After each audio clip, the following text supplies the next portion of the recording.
Hello friend, નમસ્કાર. રક્ષાસ kitchen બાસ્કેટમાં આપનું સ્વાગત છે. એકદમ ઝંઝટ વગર ઓછા સમયમાં તૈયાર થઈ જતી આ સબ્જી છે એ તમને પંજાબી ટેસ્ટ આપે છે. તો ચાલો શરૂ કરીએ. અને 200 ગ્રામ પનીર છે જેને ખમણી લીધું છે, અને બાકીના રેગ્યુલર મસાલા છે.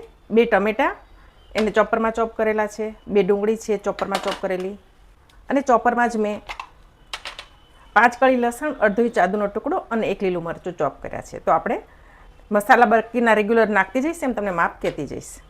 પેનમાં આપણે પહેલાં 2 ચમચી તેલ મૂકશું અને તેલને થવા દઈશું. તેલ થઈ ગયું છે, આપણે 2 સમારેલી ડુંગળી એડ કરશું. ગેસની ફ્લેમ મીડિયમ કરશું. ચોપ કરેલા આદુ મરચાં લસણ એડ કરી દઈશું.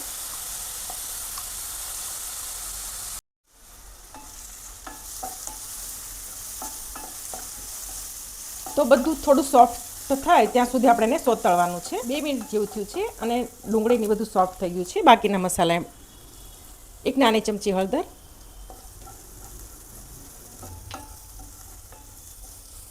અને ચોપ કરેલા ટમેટાં.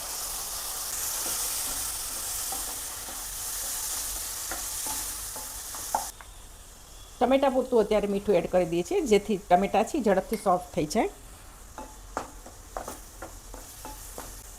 તો ગેસની મીડિયમ ફ્લેમ ઉપર ટમેટાં સોફ્ટ થઈ જાય અને તેલ છૂટું પડે ત્યાં સુધી આપણે એને ચોળી લેવાના છે. તો 3 મિનિટ જેવું થયું છે અને ટમેટામાંથી તેલ પણ છૂટું પડી ગયું છે. તો 1 ચમચી બટર આપણે એડ કરશું અને 2 ચમચી ઘી. પનીર ભુરજીમાં થોડું ઘી કે બટર વધારે હશે તો જ પનીર ભુરજીમાં ટેસ્ટ વધારે સરસ આવશે. બંને એડ કરી દીધા છે.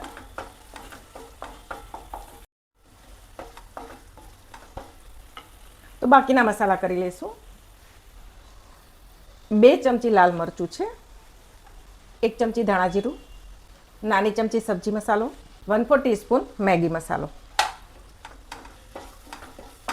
તો બધા મસાલા નાખ્યા છે, તો એને થોડી વાર માટે આપણે સોતરી લેવાનું છે. તો 1 મિનિટ જેવું થઈ ગયું છે, મસાલા સોતરાઈ ગયા છે.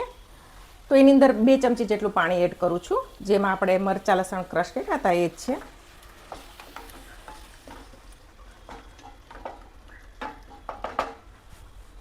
અને હવે ઢાંકીને ગેસની ધીમી ફ્લેમ ઉપર આપણે એને 1 મિનિટ માટે થવા દઈએ.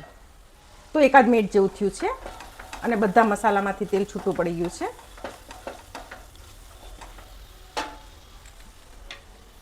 તો આપણે લીધેલું 200 ગ્રામ પનીર છે એ એડ કરી દઈશું અને એકવાર બરાબર પનીર આરે મસાલાને મિક્સ કરી લેવાનું છે.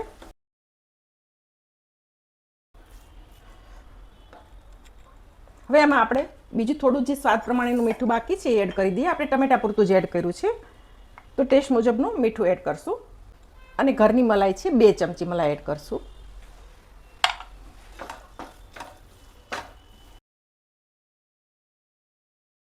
બધું એકદમ સરસ આપણે સ્પ્રેડ કરી અને આ રીતે કરી અને ગેસની ધીમી ફ્લેમ ઉપર આપણે એને 1 મિનિટ માટે થવા દઈએ. 2 મિનિટ જેવું થયું છે.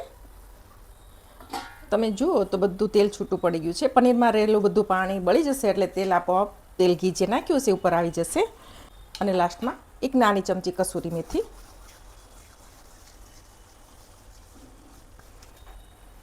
તો આપણે એકવાર હલાવી લઈએ. તો 10 થી 15 મિનિટમાં તમારી પનીર ભુરજી સરસ મજાની તૈયાર થઈ જાય છે અને ખૂબ જ સ્વાદિષ્ટ લાગે છે. તો હવે આપણે એને સર્વિંગ બાઉલમાં લઈ લઈએ. ઝડપથી તૈયાર થઈ જાય એવી સ્વાદિષ્ટ એવી પનીર ભુરજી બનીને તૈયાર છે.